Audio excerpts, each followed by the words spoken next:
आपण ज्या व्यक्तीला कॉल केला आहे ती आता दुसऱ्या कॉलवर व्यस्त आहे. हॅलो, कुणाला बोलत होती का? काय रे तुझी कटकट? जेव्हा बघल तेव्हा नुसता संशयच घेत असतो माझ्यावर.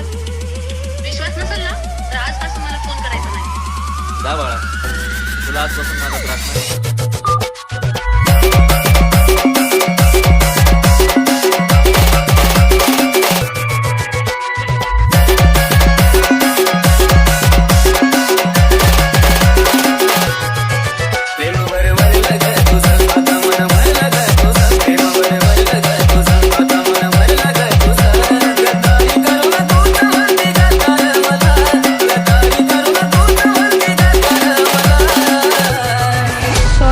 सगळं अचानक झालं, पण मला तुला ब्लॉक करावं लागेल. शेवटचं काहीतरी बोल ना. तुला भावपूर्ण श्रद्धांजली. ठेव फोन. बालाजी जाहिरे.